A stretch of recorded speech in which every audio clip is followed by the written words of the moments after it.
Dina Boluarte, ¿no? En el ejercicio del poder. Las mujeres solo aprueban también un 4% y los hombres solo en 5%. Esto está hablando de una grave deslegitimación de las autoridades actuales que están ejerciendo el gobierno, Marlene, y eso, bueno, preocupa, ¿no? Porque, digamos, que desestabiliza lo que deberíamos estar avanzando en políticas públicas. Aquí en Junín tenemos el incremento de la anemia, tenemos el crecimiento de la pobreza, y bueno, se están distrayendo en esas cosas en realidad, ¿no? Bueno, te comento que el día de hoy vamos a hablar con 4 analistas políticos a nivel nacional. Estamos esperando ya el ingreso de Juana Huaco de Piura, y es licenciada en Ciencias y Magíster en Dirección Innovadora de los Recursos Humanos. Y ya nosotros podemos observar que está conectado ya la doctora Diana Pasaca, del departamento de Puno. Ella es abogada y docente en la Universidad Nacional de Juliaca, y también es integrante del Foro Ciudadano de Juliaca. Con ella vamos a empezar a dialogar, y también ya observamos que nos acompaña Juan Amire Ortiz, del departamento de Junín. Ella es abogada y activista de los derechos humanos con experiencia en incidencia ciudadana. Y también se encuentra con nosotros Enrique Rodríguez de Loreto, economista y gestor de Loreto. Propuso la creación de una zona económica especial en Higuitos. Muchas gracias a cada uno de ustedes por estar presentes en esta entrevista de la red de medios regionales del Perú. Y vamos a comenzar a hablar con la doctora Diana en situación a lo que está pasando en nuestro país.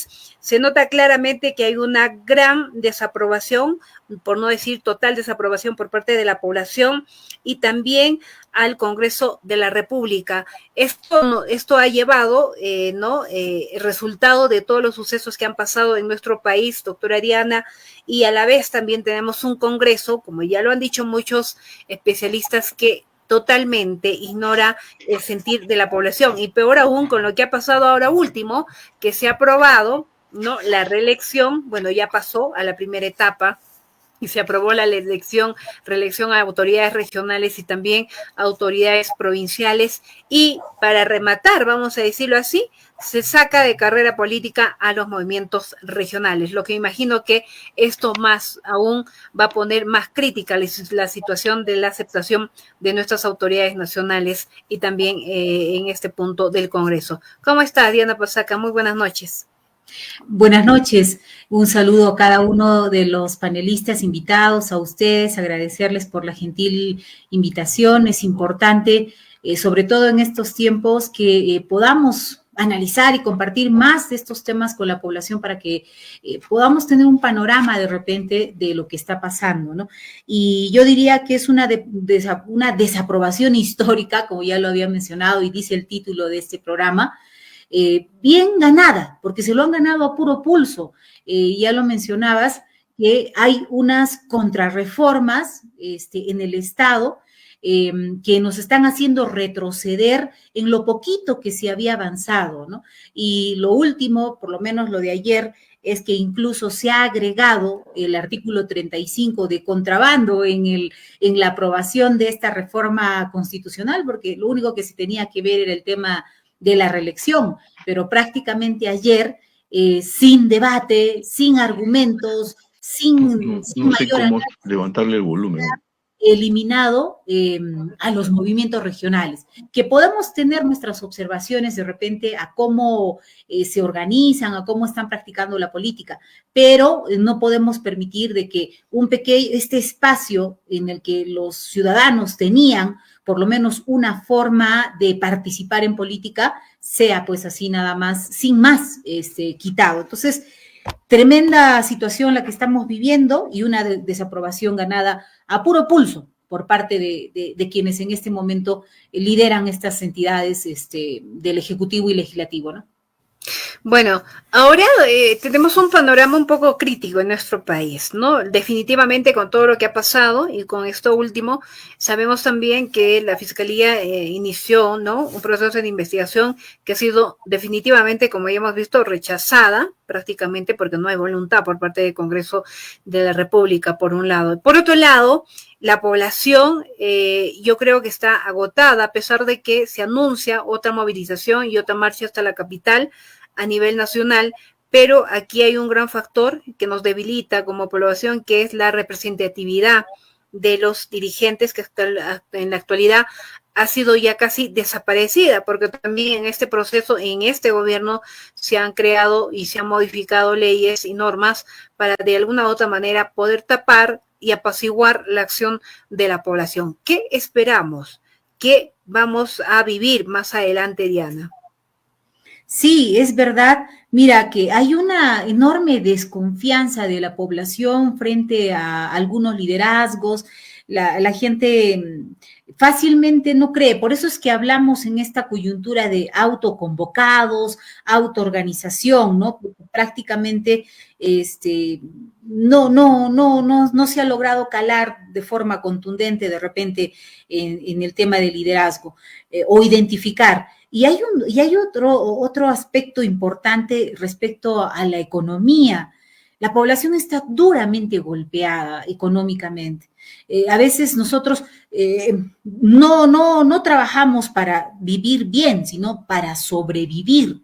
Y hace poquito salieron los informes sobre pobreza monetaria, y donde nos hablan de un 30% de la población, supuestamente 30% de la población pobre. Yo creo que es mucho más, o sea, yo creo que el 60% probablemente de los peruanos estén en esa situación de pobreza, solo que los indicadores no son muy reales, ¿no? Porque si tú sacas 446 soles por cada persona en una familia más o menos de 4 integrantes, estamos hablando de un ingreso aproximado de 1.700 soles. Y en la práctica real, coincidiendo estos datos con ingresos, la gente no percibe eso, ¿no? Por eso es que estamos sobreviviendo y hay un cansancio respecto a esta sobrevivencia, por eso es que probablemente no haya contundentemente movilizaciones, ¿no? Y bueno, le ha servido pues a este gobierno, lamentablemente, también el tema de la excesiva represión.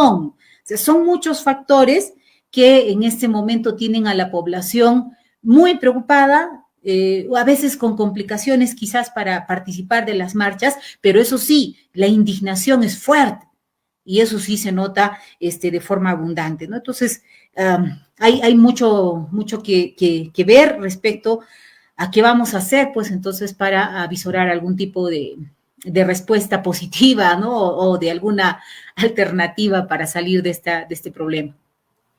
Ok, Diana, bueno, vamos a dialogar también con Amire Ortiz y de la misma manera con Enrique Rodríguez. Amire, que es activista de derechos humanos y tiene experiencia en incidencia ciudadana. Incidencia ciudadana, que es algo que de repente ya en estos últimos meses o en estos últimos años en nuestro país ya no se siente mucho, ¿no? Y el activismo por parte de la población, lamentablemente, sabemos también que en este gobierno los mismos dirigentes de alguna u otra manera han sido perseguidos o han sido, digamos, un poco intimidados, ¿no? Con todo lo que ha hecho el gobierno. ¿Qué esperamos, Amire? ¿Cómo deberíamos reaccionar la población? En primer lugar, muy buenas noches con todas las personas que también nos están siguiendo a través de los diversos espacios y con este panel. Y efectivamente hay esta situación de hartazgo popular, pero aunado a lo que mencionaba la doctora, de una situación de necesidad que abraza a cada uno de los hogares en nuestro país. Y es cierto de que también el reclamo, el ejercicio del derecho a la protesta, la movilización, el poder realizar otro tipo de actividades ciudadanas también se convierten en situaciones de privilegio, porque es dejar también de realizar actividades que son indispensables y necesarias para poder llevar a cabo, digamos, el poder obtener estos recursos de necesidades básicas, y pese a eso la gente se ha seguido movilizando. Frente a ello también existe este contexto que es totalmente antidemocrático, ¿no? De la criminalización de manera perversa que ha llevado a cabo el gobierno contra todas aquellas personas que en un acto netamente democrático han salido hacia los espacios públicos digamos, a protestar y a manifestar su total desacuerdo. Y esto también se ve como que refrendado y de una manera totalmente indigna en estos procesos de construcción de la justicia, cuando se ve que, por ejemplo, se van a archivar las denuncias sobre las intervenciones que, por ejemplo, fueron llevadas a cabo en la Universidad de San Marcos, que fue un hecho totalmente aterrador, fue un hecho que llamó a la, digamos, a la indignación, no solo a nivel de nosotros como país, sino también a otras realidades internacionales que no podían ver que esto esté ocurriendo en un país supuestamente democrático, y peor aún ahora, cuando vemos que esas denuncias están siendo archivadas.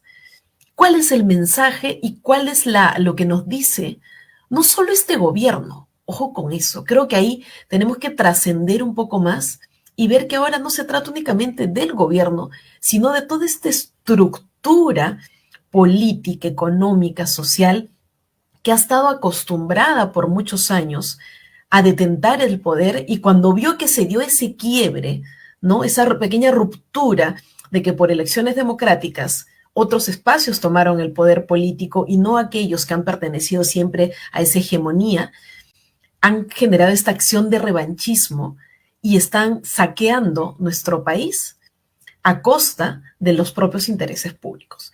¿Y qué es lo que ocurre, no? O sea, tenemos un gobierno deslegitimado, pero lo peor aún es de que no les importa. Tenemos un Congreso deslegitimado que presenta proyectos de ley incluso inconstitucionales, de que se aferran a ese discurso de mantener, por ejemplo, la Constitución del 93, satanizando, terruqueando a la población que, por ejemplo, pedía una nueva Constitución y, sin embargo, cambia más de 50 artículos de la Constitución, ¿no? Alterando incluso la propia seguridad jurídica del país. Entonces, tenemos instituciones como el Ministerio Público, que ha estado encabezada por una señora que también cuenta con investigaciones fiscales por dirigir una organización criminal. Tenemos a un Congreso en donde más de la mitad de los congresistas tienen investigaciones fiscales por delitos, y delitos de corrupción, delitos contra el patrimonio, delitos contra la administración pública. Entonces, ¿es solo este tema de este gobierno? Pues que estamos en un proceso de profundo quiebre de nuestra construcción democrática y preguntarnos si en algún momento tuvimos esa construcción democrática también. Y evidentemente hay una situación clara, ¿no? Que incluso hasta a veces en medios de prensa tradicionales hay personas que hay una periodista por ahí que sale a hacer sus intervenciones a la calle, ¿no? Y por ahí le han dicho claramente, ¿no? ¿Y cómo se siente con este gobierno? ¿Cómo nos sentimos si hemos salido a protestar y nadie nos hace caso? Nadie nos escucha, ¿no? Y evidentemente hay un hartazgo, hay un cansancio, hay un desánimo también, y también hay una situación de miedo, porque en este gobierno han habido situaciones de crímenes y violaciones de derechos humanos que han acabado con las vidas de quienes han salido a protestar, y de incluso también de personas que no salieron y que estaban por ahí. Entonces hay un miedo racional totalmente lógico, porque puedes perder la vida por ejercer tu derecho democrático, pero también porque hay estas otras necesidades adicionales. Sin embargo, esta movilización social no se ha agotado, no se ha perdido. Y de manera histórica, por más de que a veces pretendan incluso hasta tipificar como delito el ocupar los espacios públicos, la protesta, las movilizaciones, las acciones que son netamente democráticas han sido las que han construido finalmente los estados de derecho.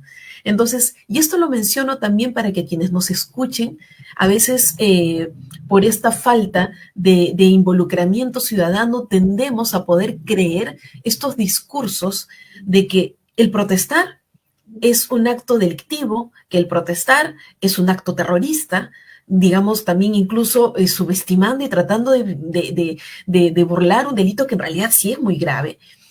Y lo que nos toca es seguir forjando estos espacios públicos, porque lamentablemente la situación y toda esta crisis institucional está llevando a que haya una total incredulidad y caos total de nuestro propio país y del propio sistema político, que está colapsando en todos los espacios. Salud, nadie ha hablado del tema del dengue, y ha habido una situación grave. Han habido estudios del Ministerio de Salud que no han querido que salgan a la luz. ¿Cómo está el sistema previsional?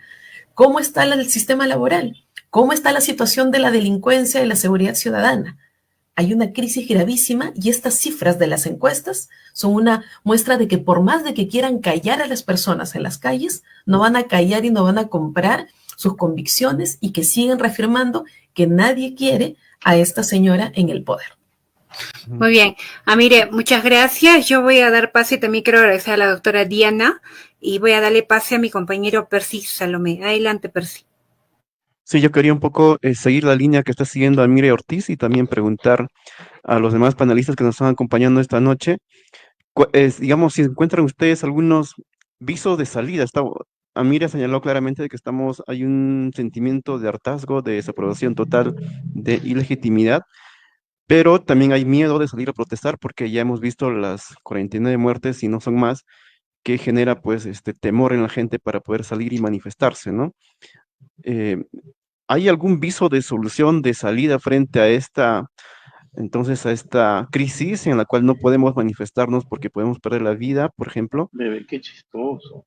¿Cómo encuentran ustedes esta situación? Una de las chicas que Diana, está Enrique, participando, Juliana también. aparece Y la la cola de doctora su gato. Ahí se metió Juana, el gato. por favor.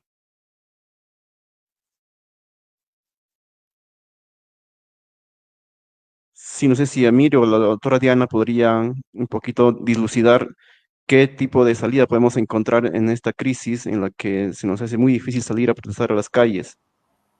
Sí, yo te agradezco, Percy, y de verdad, no sé, parece un poco quizás desesperanzador, no creo tanto, sino que hay un gran problema de cansancio, de preocupación, como decía la panelista también, respecto a la situación que vive la población en el día a día. Están muy preocupadas por la economía, eso no lo podemos negar, estamos graves.